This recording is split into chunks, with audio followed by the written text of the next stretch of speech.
Hello dear students, welcome to the GDC live. आज इस important video में हम बात करने वाले हैं mainly about the new drug development. ये हमारा मेजर यहाँ पे टॉपिक होने वाला है। साथ में हम ये बात करने वाले हैं क्लिनिकल फार्माकोलॉजी। क्लिनिकल फार्माकोलॉजी में कैसे किसी ड्रग का क्लिनिकल ट्रायल किया जाता है, कैसे कोई ड्रग मार्केट में आती है, क्या क्या डिफरेंट फेजेस होते हैं जिनके थ्रू ड्रग को गुजरना पड़ता है मार्केट में आने से पहले। तो ये सारे पॉइंट्स हम इस वीडियो में क्लियर करने वाले हैं। ये वीडियो बहुत इंपॉर्टेंट है। ये न्यू ड्रग डेवलपमेंट टॉपिक, इसमें से रिसेंटली डिफरेंट एग्जाम में आपके जितने भी फार्मा कॉम्पिटिटिव एग्जाम है सभी में इनमें से इंपॉर्टेंट क्वेश्चंस पूछे जा चुके हैं। तो आइए हम बात करते हैं clinical pharmacology and new drug development. कुछ डिफिनेशंस की पहले हम बात कर लेते हैं। फर्स्ट थिंग आती है what is the drug dose. Drug dose क्या है और ये हमारे लिए क्यों जरूरी है? Because the drug dose, mainly dose, हम किसको बोलते हैं कि किसी ड्रग का डोज क्या होना चाहिए, हम कैसे उस चीज को डिफाइन कर सकते हैं? So dose is the appropriate amount of drug needed to produce a certain degree of response in patient. Simple चीज में कहूं कि वो डोज वो एक अमाउंट ऑफ ड्रग है जो नेसेसरी है to produce the drug action. Suppose अगर मुझे पैरासिटामोल का एंटीपायरेटिक इफेक्ट चाहिए, नॉर्मल रेंज पे हम चलते हैं 350, 500 एंड 600 mg। ये हमारे एक मेजर 500 एंड 650 mg के डोज हमारे लिए सबसे इंपॉर्टेंट होती है और वही डोज दी जाती है। लेकिन अगर सपोज आप मेजर करिए कि अगर डोज वहां पे दिया जाए कितना, 200 mg दिया जाए या 800 mg दिया जाए, कंडीशन क्या हो सकती है? 200 mg में हो सकता है कि सब मैक्सिमल इफेक्ट प्रोड्यूस हो, मतलब पूरा इफेक्ट हमें प्रोड्यूस ना हो। 800 mg में कंडीशंस हो सकती है कि टॉक्सिक इफेक्ट प्रोड्यूस हो जाए। तो डोज हमारे लिए वो है that amount of drug which is needed to necessary to produce the response of the drug, that is the dose। तो ये हमारे लिए होता है ड्रग डोज। अब बात करते हैं different factors which can modify the drug action। तो कौन कौन से फैक्टर हैं जो ड्रग एक्शंस को मॉडिफाई कर सकते हैं? मॉडिफाई का मतलब यहाँ पे आप दोनों चीजें ले सकते हो, डिक्रीज भी कर सकते हैं, इंक्रीज भी कर सकते हैं। तो इसलिए हम यहाँ पे वर्ड यूज कर रहे हैं drug factor modifying the drug action. अगर हम बात करें तो there are many factors which can influence the drug response। जैसे जिसमें हमारा सबसे पहले आता है ड्रग फैक्टर्स। दो चीजें हो सकती हैं हमारे पास, पहला चीज ड्रग फैक्टर और दूसरा हो सकता है हमारा पेशेंट फैक्टर। अगर हम ड्रग फैक्टर की बात करें तो मेनली हमारा आता है रूट ऑफ एडमिनिस्ट्रेशन।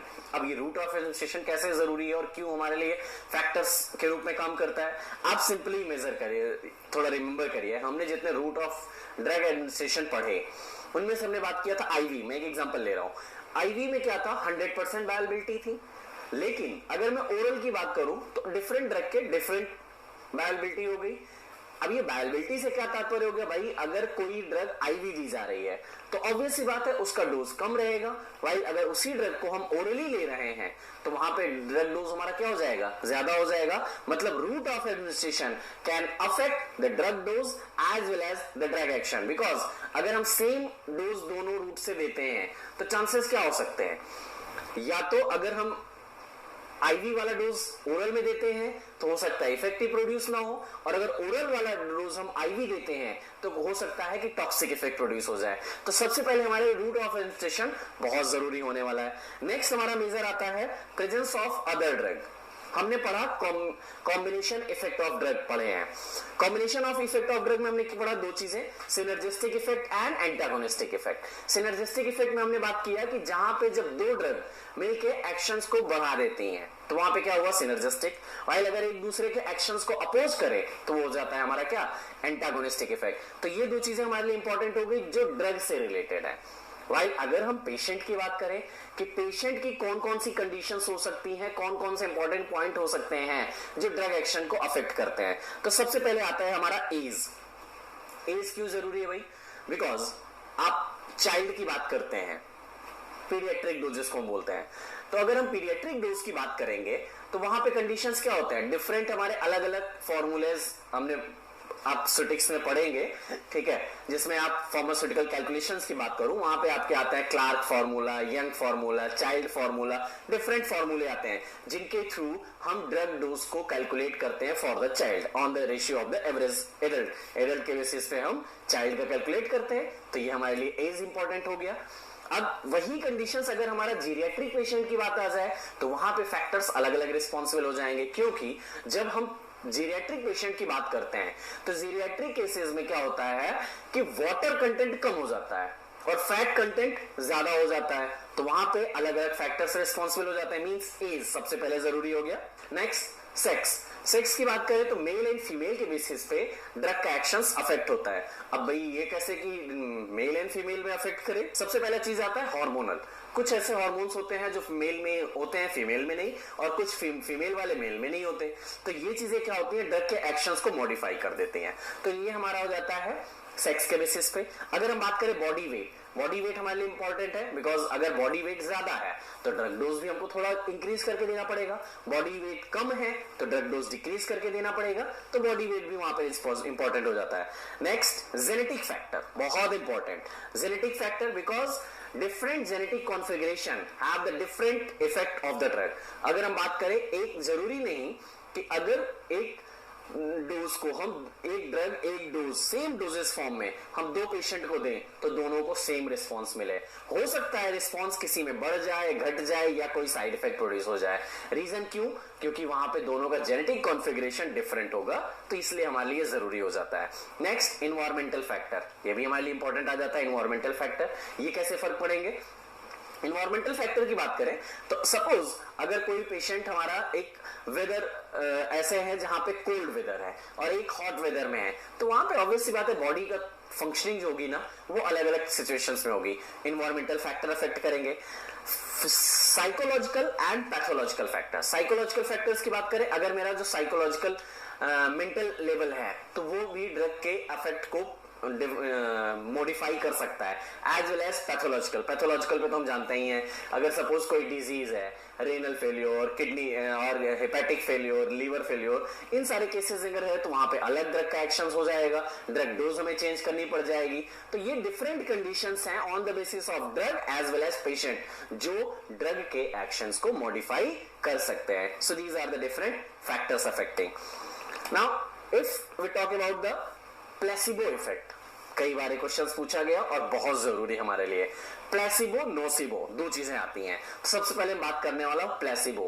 प्लेसिबो का मतलब आप सिंपली पहले दिमाग में बैठा लीजिए, डमी मेडिकेशन। प्लेसिबो का मतलब क्या है? Dummy medication. डमी मेडिकेशन जैसे एग्जांपल, आप कभी शोरूम में आप गए, सपोज आप मोबाइल के शोरूम में गए और वहां पे जाने के बाद कुछ ऐसे मोबाइल्स होते हैं जो सोक पीस के रूप में रखे होते हैं, वो केवल और केवल डमी फोन्स होते हैं, वो उसमें आप सिम यूज लगा के यूज नहीं कर सकते हैं। रीजन, उनमें वो फंक्शनिंग नहीं है, वो केवल एक शो के लिए है। आप ये देख सकते हैं कि हाँ इनकी फंक्शनिंग कैसी होगी, इसमें कैसे एप्स आएंगे, ये सारी चीजें आप देख सकते हैं। तो वो हमारे लिए क्या है? डमी फोन्स हैं। वैसे ही कुछ हमारी ड्रग होती हैं डमी मेडिकेशन। डमी मेडिकेशन वो होती हैं which have the all the excipient except API, मतलब जिस ड्रग में एपीआई नहीं होगा वो हमारे लिए क्या है? Dummy medication. आपको देखने में सेम लगेंगी, same colour, same weight, same doses form, सारी चीजें सेम होंगी, लेकिन डिफरेंट किस चीज का होगा? एपीआई का। मींस जो हमारी स्टैंडर्ड ड्रग होगी उसमें एपीआई होगा। API means active pharmaceutical ingredient. While अगर हम प्लेसिबो ड्रग की बात करेंगे तो वहां पे एक्टिव फार्मास्यूटिकल इंग्रेडिएंट नहीं होगा। तो अगर इसकी डिफिनेशन ले लूं, डमी मेडिकेशन और placebo if placebo effect, this is the inert substance which is given in the grab of medicine, it work psychological not pharmacological। इस लाइन पे भी मैं आता हूं। तो पहले आपको ये समझ में आ गया कि प्लेसिबो इफेक्ट क्या है, ये प्लेसिबो ड्रग क्या है। प्लेसिबो ड्रग हमारे लिए वो सब्सटेंस है जो एक्टिव या हमारे स्टैंडर्ड ड्रग की जगह पे यूज की जाती हैं। और इनका काम कैसे होता है, फंक्शनिंग कैसे होती है? अब आप कहोगे कि सर अगर उसमें मेडिसिन नहीं है, एपीआई मतलब नहीं है, अगर ड्रग नहीं है तो उसको देने की जरूरत क्या है? यहां पे अब कंडीशंस आती है साइकोलॉजिकल। साइकोलॉजिकल इफेक्ट होता है, बिकॉज साइकोलॉजिकल का मतलब यहां पे क्या है? कुछ पर्सन्स ऐसे होते हैं जैसे हमने बात किया ड्रग डिपेंडेंस की बात किया, थोड़ा सा उससे मैं कोरिलेट करके ले रहा हूं, वो डिफिनेशन नहीं है लेकिन कोरिलेट कर लीजिए। अगर सपोज कोई पर्सन है जो साइकोलॉजिकली किसी ड्रग पे डिपेंडेंट है कि मुझे ये ड्रग चाहिए ही चाहिए, अगर ये ड्रग मैं खाऊंगा तभी मैं स्वस्थ रहूंगा, अगर ऐसी थॉट बनी हुई है और उस केस में हम उसको प्लेसिबो ड्रग दे दें तो वो देखने में सेम है तो वो उसको इनटेक करेगा।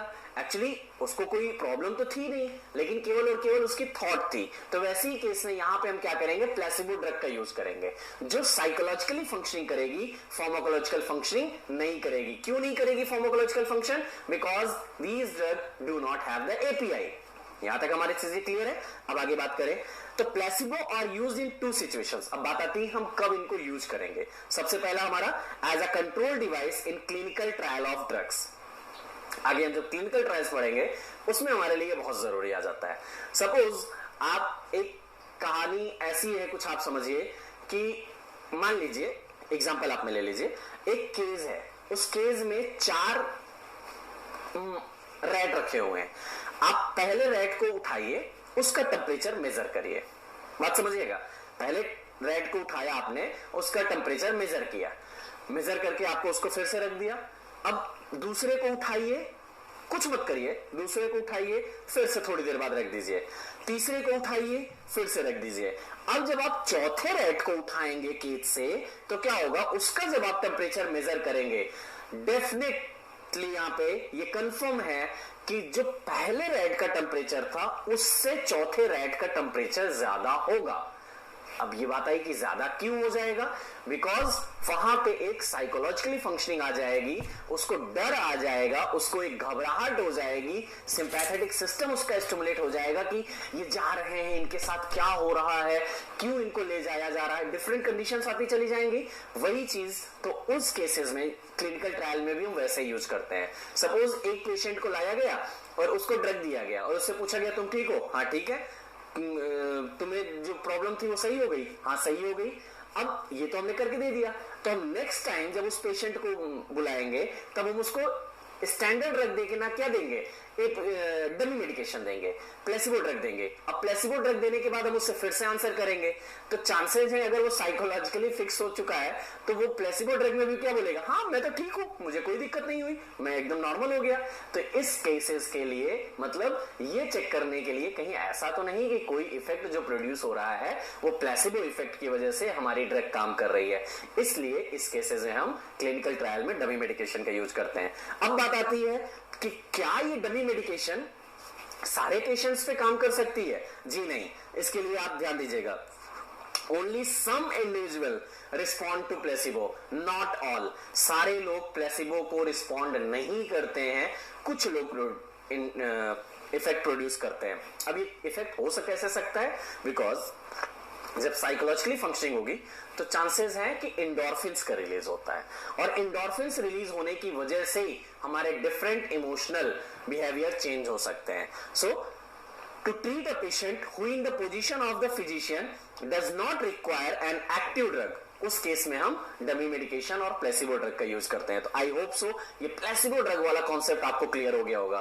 ध्यान दीजिएगा, कई बार इसमें से क्वेश्चंस पूछा जा चुका है, इसीलिए इसको एक एक पॉइंट मैंने डिस्कस करके आपको डिटेल में दिया है। आप सिंपली देख सकते हैं, जब फंक्शनिंग हमारी कहां से है, ब्रेन से है, साइकोलॉजिकल फंक्शन के साथ में है, हम ड्रग दें तो उसके लिए क्या है, हाँ ठीक है ड्रग मिल गई, लेकिन अगर हम सेम चीज उसको प्लेसिबो दे देते हैं तो भी उसके लिए क्या है, हाँ मैंने ड्रग खा लिया, उससे इससे फर्क नहीं पड़ रहा है कि एपीआई है या नहीं है, बस उसके लिए ड्रग जरूरी है। अगर साइकोलॉजिकल है तो उस केसेस में प्लेसिबो ड्रग हमारे लिए बहुत यूजफुल हो जाती है। नेक्स्ट मैंने बात किया, एक हमारा होता है प्लेसिबो, दूसरा हमारा होता है नोसिबो। Placebo, nocebo. प्लेसिबो आपको समझ में आ गया, मतलब जहां पे साइकोलॉजिकली फंक्शन है, एक्टिव ड्रग की जगह पे हमने उसको डमी मेडिकेशन दे दिया। अब आती है नोसिबो। क्या है नोसिबो इफेक्ट? क्या है nocebo effect? Is just opposite to the placebo. पहले चीज दिमाग में बैठा लीजिए, मतलब पेशेंट जो हमारा प्लेसिबो इफेक्ट होगा उससे जस्ट अपोजिट हमारा होगा, means converse of the placebo. यहां पे क्या है, निगेटिव इफेक्ट प्रोड्यूस होंगे, negative psychodynamic effect evoked by loss of faith in medication or physician।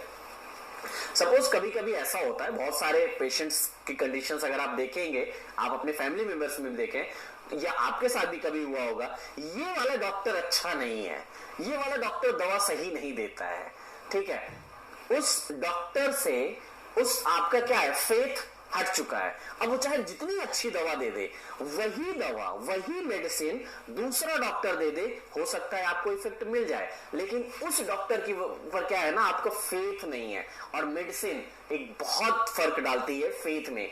Means अगर सपोज आपने फील किया होगा, सपोज आपको कोई प्रॉब्लम है और आप फिजिशियन के पास गए और फिजिशियन आपसे खाली 5 मिनट अच्छे से बात कर ले, आपको प्रॉपर ट्रीटमेंट दे दे और आपके सारे क्वेरीज को वो सुन ले, तो ऑब्वियस सी बात है थोड़ा सा आपको अच्छा लग जाता है कि हाँ इसने सुना, मतलब ये अच्छी दवा देगा और मैं सही हो जाऊंगा। तो ये चीज हमारे लिए होना चाहिए, गुड रिलेशन होता है पेशेंट और फिजिशियन के बीच में। लेकिन अगर आपका फेथ सही नहीं है तो कितनी भी अच्छा वो दवा दे दे तो वहां पे इफेक्ट प्रोड्यूस नहीं होगा। So in other words, अगर हम बात करें, we can say a harmless thing that cause harms because of you believe it is harmful। मतलब सिंपली हम ये कह सकते हैं, आपका फेथ उस फिजिशियन पे नहीं है, अब वो चाहे जितनी अच्छी दवा दे, आपके दिमाग में क्या है, ये दवा दिया है इससे मुझे कोई प्रॉब्लम हो जाएगी, मुझे दिक्कत हो जाएगी, मुझे हार्मफुल इफेक्ट प्रोड्यूस हो जाएंगे। वो हार्मफुल है नहीं, लेकिन आपके माइंड में फिक्स हो चुका है कि ये फिजिशियन गड़बड़ है और ये फिजिशियन जो दवा देगा वो दवा गड़बड़ होगी और मुझे हार्मफुल इफेक्ट प्रोड्यूस होंगे। तो इस एक्टिविटी को या इस इफेक्ट को हम बोलते हैं क्या, नोसिबो इफेक्ट। तो प्लेसिबो इफेक्ट, नोसिबो इफेक्ट, दोनों चीजें इंपॉर्टेंट है। मेन हमारा प्लेसिबो है, लेकिन नोसिबो भी साथ में हमने डिस्कस किया, इसको माइंड में जरूर रखिएगा। अब कुछ डिफिनेशंस की बात आती है। पहला हमारा डिफिनेशन है tolerance. What is the tolerance? कई बार इसमें से क्वेश्चंस बने हैं, what is the tolerance? Tolerance simply हम बात कर सकते हैं, मैं पहले डिफिनेशन पे जाने से पहले एक कंडीशन की बात करूं। सपोज आप बैठे हो, बैठने के बाद आपका फ्रेंड आया, आपको एक थप्पड़ लगा दिया, ओके, चला गया, फिर घूम के आया, दूसरा थप्पड़ लगा दिया, चलो ठीक है, फिर घूम के आया, तीसरा थप्पड़ लगा दिया, फिर घूम के आया, चौथा थप्पड़ लगा दिया, 5वें थप्पड़ पे आप जरूर उठ जाओगे, क्योंकि 4 तक आप ठीक है, सह रहे हो, लेकिन जैसे ही 5वां थप्पड़ पड़ेगा आप तुरंत रिएक्ट कर दोगे। तो मैं क्या कहूंगा कि 4 थप्पड़ का आपका टॉलरेंस था, लेकिन 5वें थप्पड़ का आपका टॉलरेंस नहीं है। सेम चीज हमारी यहां ड्रग के साथ है। Means it refers to the requirement of higher dose of a drug to produce a given response, also called as the refractoriness। Simply जब आपकी बॉडी क्या है, किसी ड्रग के लिए टॉलरेबल हो गई, मतलब आप, मैं अगर एग्जांपल बात करूं, मैंने बात किया पैरासीटामोल का 2 डोज आता है, 500 mg 650 mg। आपको 500 mg शुरुआत में दिया गया, 500 mg देने के बाद क्या हुआ, आपको इफेक्ट प्रोड्यूस नहीं हुआ, एक बार में प्रोड्यूस हुआ, लेकिन दूसरी बार जब आपने उसी ड्रग को फिर से यूज किया तब हो सकता है इफेक्ट प्रोड्यूस नहीं हो। अब जब इफेक्ट प्रोड्यूस नहीं होगा तो आपको डोज क्या करना पड़ेगा, बढ़ा के देना पड़ेगा। अगली बार आपने केसेस कितनी ड्रग लिया, 650 mg लिया, तब आपको इफेक्ट प्रोड्यूस हुआ। तो ये डोज बढ़ क्यों गई, because now your body are tolerable for the 500 mg, that's why you needed the 650 mg। So this is the tolerance, means increase the amount of the drug needed to produce the response. This is the tolerance as well as refractoriness.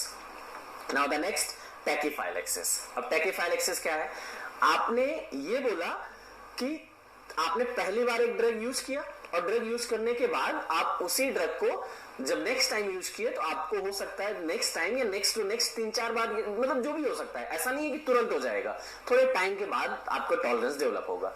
लेकिन टैकीफाइलेक्सिस की अगर मैं बात करूं तो यहां पे क्या होता है, रैपिड डेवलपमेंट ऑफ टॉलरेंस। मतलब अगर सपोज आपने मॉर्निंग में सेम डोज लिया और इवनिंग में आपको फिर से वो डोज लेनी है, तो हो सकता है इवनिंग में वो डोज रिस्पॉन्स ना करे, तो ये हमारे लिए क्या हो गया, rapid development of tolerance. So tachyphylaxis is a rapid development of tolerance.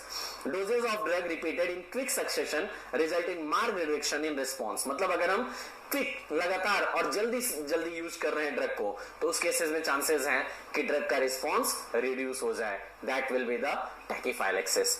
Example में बात करूं, इफेड्रिन, टायरामिन एंड निकोटिन, ये 3 ड्रग हमारी ऐसी हैं, act by releasing catecholamines in the body when synthesis of catechols is unable to match their release. मतलब ephedrine हम क्यों देते हैं, सपोज एग्जांपल अभी हम पढ़ेंगे, एएनएस में इसको पढ़ेंगे अच्छे से। इफेड्रिन ड्रग हम देते हैं, वो क्या करती है, कैटेकोलामिन्स की रिलीज को बढ़ाती है।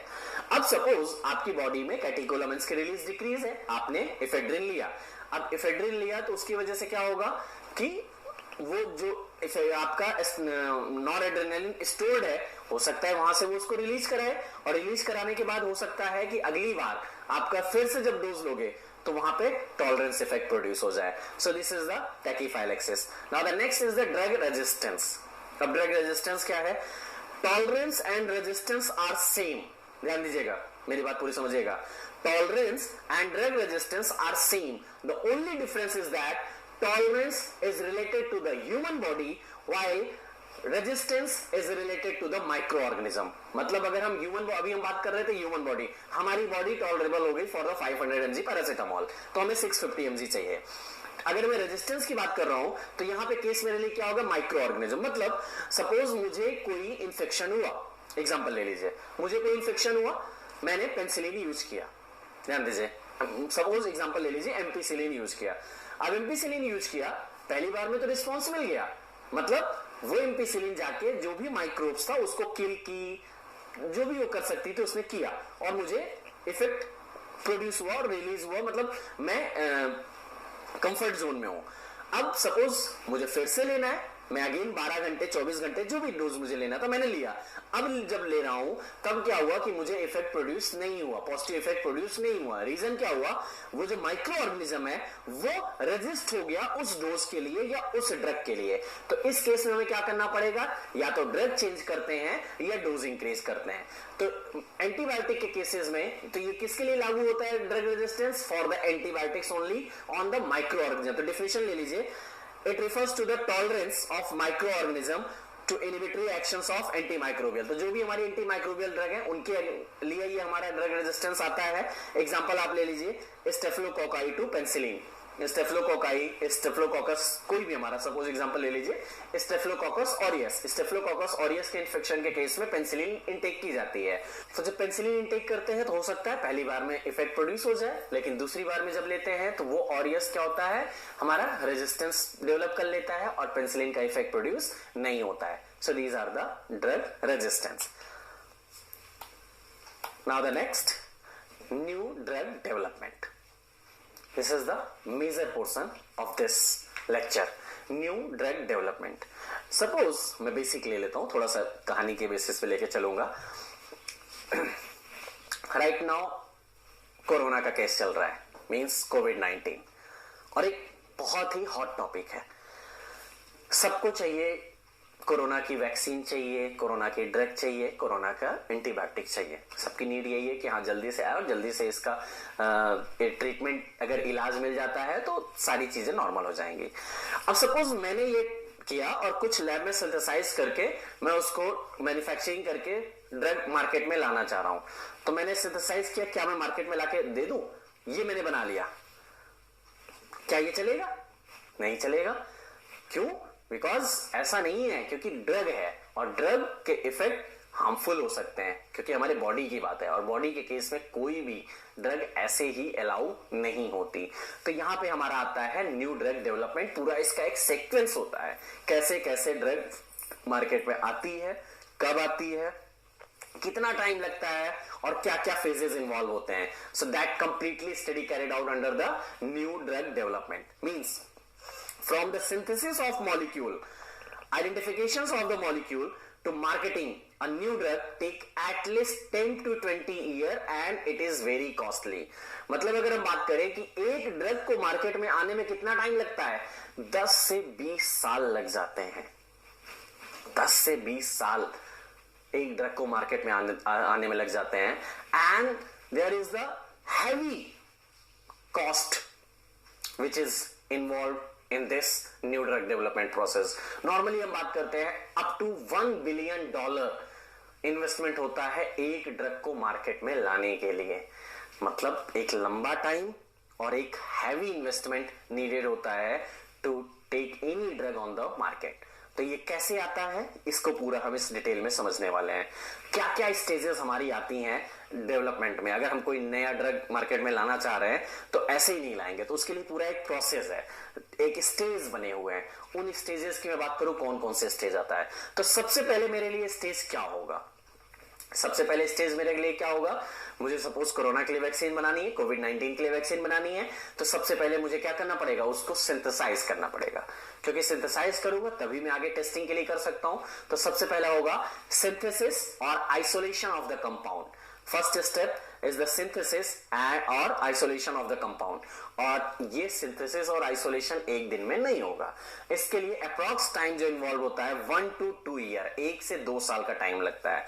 Now the next, pre clinical trials. Pre clinical trials, अब हमने जो सिंथेसाइज कर लिया, हम डायरेक्ट उसको ह्यूमन पे तो टेस्ट नहीं करेंगे, उसको हम पहले किस पे टेस्ट करेंगे, एनिमल्स पे टेस्ट करेंगे। उसकी टॉक्सिसिटी, उसकी इफिकेसी, उसकी सेफ्टी, सारे पैरामीटर्स को स्टडी करने के लिए सबसे पहले हम किस पे करेंगे, एनिमल्स पे करेंगे। और जो एनिमल्स पे स्टडी कैरिड आउट होगी, इसी को हम बोलेंगे क्या, प्री क्लिनिकल स्टडी। क्या बोलेंगे, pre clinical study in animals. और इसमें हमें टाइम जो लगता है 2 to 4 इयर्स के अप्रोक्सीमेटली टाइम इसमें लगता है प्री क्लिनिकल स्टडी। अब भाई हमने प्री क्लिनिकल स्टडी कर लिया, मतलब हमने ये देखा कि मेरी ड्रग इफेक्टिव तो है, बिकॉज एनिमल्स पे इसके इफेक्ट अच्छे मिले हैं। तो उस केस में अब मुझे आगे बढ़ना है, और अब मुझे क्या कराना है, ह्यूमंस पे टेस्टिंग करनी है। तो ऐसे ही नहीं मैं डायरेक्ट, जैसे एनिमल्स को तो हम ले सकते हैं, एनिमल्स के लिए हमारे पास एक अप्रूवल होता है, ऐसे नहीं कि हम एनिमल्स भी ऐसे ही ले लें। कहीं भी रास्ते से हमने घर में चूहे हैं, रैट है, हमने घर में चूहे पकड़ लिए, बागों से हमने मान लीजिए खरगोश पकड़ लिए, रैबिट पकड़ लिए, और हमने उस पर टेस्टिंग कर ली, जी नहीं। उसके लिए प्रॉपर लाइसेंसिंग अथॉरिटी है जो लाइसेंस प्रोवाइड करेगी, तभी हम टेस्टिंग कर सकते हैं। तो उसी तरह अगर मेरा प्री क्लिनिकल ट्रायल सक्सेस हुआ और मुझे क्लिनिकल ट्रायल में जाना है, मतलब ह्यूमन पे टेस्टिंग के लिए जाना है, तो उसके लिए मुझे अगेन ऐसी लाइसेंसिंग अथॉरिटी से परमिशन लेना पड़ेगा जो क्लिनिकल ट्रायल के लिए लाइसेंस प्रोवाइड करती है। Means security and grant of permission for the clinical trials, मतलब क्लिनिकल ट्रायल्स के लिए परमिशंस लेना, ये मेरे लिए सबसे इंपॉर्टेंट होगा। और ये परमिशन मिलने में 3 to 6 मंथ्स का टाइम लगता है। नाउ द नेक्स्ट, अब परमिशन तो मिल गया, अब परमिशन मिलने के बाद मुझे क्या करना है, pharmaceutical formulation, standardization of chemical. अब मुझे ये देखना है कि जो मुझे ड्रग बनानी है, जो ड्रग अब मेरे पास अभी क्या है, केवल कंपाउंड है। अब उस कंपाउंड को मैं पेरेंटल रूट से देना चाह रहा हूं, ओरल रूट से देना चाह रहा हूं। अगर ओरल रूट से देना चाह रहा हूं तो किस फॉर्म में देना चाह रहा हूं, सिरप के फॉर्म में, सॉल्यूशन के फॉर्म में, या emulsion, suspension, solid doses form, capsule, tablet, कुछ भी मैं किस फॉर्म में देना चाह रहा हूं, मेरे लिए ये जरूरी अब आता है। तो इसको हम बोलते हैं क्या, pharmaceutical formulation and standardization of chemical. It will take half to 1 year, there is approximately time will taken in this phase। अब ये सारी चीजें होने के बाद मेरे पास क्या बन गया, ड्रग मिल गई मुझे, मेरा डोजेस फॉर्म मिल गया, अब मैं उसको ह्यूमन पे ट्राई कर सकता हूं, ट्रायल ले सकता हूं। तो अब मुझे जो करना है, ये मेरे लिए क्या होगा, क्लिनिकल ट्रायल। और क्लिनिकल ट्रायल किस पे करेंगे, ह्यूमंस पे करेंगे। और क्लिनिकल ट्रायल्स के 3 फेजेस होते हैं, phase 1, phase 2 and phase 3। It will take 3 to 10 year, 3 साल से लेके 10 साल का टाइम क्लिनिकल ट्रायल्स में लगता है। डिफरेंट वेरिएबल होते हैं। 3 फेज में हमारी चलेंगी, phase 1, phase 2, phase 3 clinical trial हुई। अगर मेरा क्लिनिकल ट्रायल प्रॉपर सक्सेस रहा, अब मुझे ड्रग को क्या करना है, मार्केट में लेके आना है। अब मार्केट में लेके आना ऐसा नहीं है कि हाँ मैंने टेस्ट कर लिया, ओके अब मैं सीधे ड्रग को मार्केट में लॉन्च कर दिया, जी नहीं। मुझे अपने डाटा को शो करना पड़ेगा अगेन उस लाइसेंसिंग अथॉरिटी को, जहां से मुझे ये परमिशन मिलेगा कि हाँ अब इस ड्रग को मैं मार्केट में ला सकता हूं, लॉन्च कर सकता हूं। Means review and grant of marketing permission, मतलब मार्केटिंग करने के लिए परमिशन लेना, ये फेज होगा। एंड लास्ट, अब ये सारी चीजें हो गई, ड्रग मेरी मार्केट में आ गई। मार्केट में आने के बाद मेरा काम खत्म, जी नहीं। मार्केट में आने के बाद भी मेरा काम खत्म नहीं हुआ। मार्केट में आने के बाद भी मुझे उसकी टेस्टिंग करनी है, ट्रायल्स करते रहने हैं। भाई अब क्यों ट्रायल करने की जरूरत है, एक रिसेंट एग्जांपल मैं आपको देता हूं। रिसेंट एग्जांपल आपके पास क्या है, आपने सुना होगा एसिलॉक। एसिलॉक एक ऐसी ड्रग है जिसको फिजिशियन एज अ एडिटिव के रूप में यूज करते थे। क्यों, एक H2 ब्लॉकर है, दे दिया, ठीक है, ये सबके साथ चल जाएगी, एसिडिटी को रिड्यूस कर देगी। लेकिन अभी आपने सुना होगा रिसेंटली इस एसिलॉक को बैन किया गया। क्यों बैन किया गया, क्योंकि ये पता चला कि ये एसिलॉक जो है ये हिपैटोटॉक्सिसिटी कॉज करती है। चल इतने टाइम से रही थी, 15-18 से साल इसको मार्केट में चल रही थी और बहुत अच्छे से चल रही थी, लेकिन अचानक से बैन किया गया। क्यों भाई? क्योंकि उसकी टेस्टिंग लगातार चलती रही। अब जब उसमें कुछ केसेस ऐसे मिले कि वहां पे टॉक्सिक इफेक्ट है तो उसको हटाया गया। एग्जांपल आप दूसरा ले सकते हैं, फेनफॉर्मिन। फेनफॉर्मिन हमारी एक एंटी डायबिटिक ड्रग है, ओरल हाइपोग्लाइसेमिक एजेंट है, बिगोनाइट्स क्लास की। मेटफॉर्मिन आज भी मार्केट में चलती है, लेकिन फेनफॉर्मिन को बैन किया गया because phenformin have the lactic acidosis. Lactic acidosis means chances is there that can be myocardial infection also. अब तो ये क्वेश्चन आता है कि सर क्या ये क्लिनिकल ट्रायल में नहीं पता चला? बिल्कुल पता चला, वहां पे बिल्कुल नहीं पता चला। क्यों? बिकॉज ये ड्रग 1/50,000 पेशेंट्स में ये इफेक्ट प्रोड्यूस करती है, मतलब 50,000 में से केवल 1% पे ये इफेक्ट प्रोड्यूस होगा। अब आपकी टेस्टिंग में तो इतने पर्सन्स इन्वॉल्व नहीं हुए, इतने पेशेंट्स तो इन्वॉल्व नहीं हुए, तो इसलिए जब ड्रग मार्केट में आती है वहां पे एक large number of the patients में वो यूज होती है, तो वहां पे जो स्टडी करते हैं उसको हम बोलते हैं फेज 4 और पोस्ट मार्केटिंग सर्वेलेंस और फेज 4 क्लिनिकल ट्रायल। तो अब आपको ये बेसिक स्टेप्स क्लियर हो गए। अब इनको मैं लेके चलता हूं आगे डीप में। मेरे हिसाब से ये सारी चीजें बहुत अच्छे से आपके माइंड में बैठ गई होंगी। अब आगे आते हैं, इन स्टेप्स से आप ले लीजिए। सबसे पहले क्या किया आपने? Target selection. आपने एक टारगेट बनाया कि हाँ मुझे इस चीज के लिए ड्रग बनानी है, और उस टारगेट को सिलेक्ट करने के बाद आपने क्या किया? कंपाउंड उसके लिए सर्च किया कि कौन सा कंपाउंड इसमें यूज हो सकता है। उसके लिए आपने कंप्यूटर का यूज करके डिफरेंट QSR मेथड वगैरह अप्लाई करके फाइंड आउट किया। नेक्स्ट कंपाउंड ऑप्टिमाइजेशन किया, then pre clinical study, then clinical study, and after clinical study the drug will come into the market and phase 4 study will be carried out. This is the overview of the new drug development process and the different stages of the new drug development.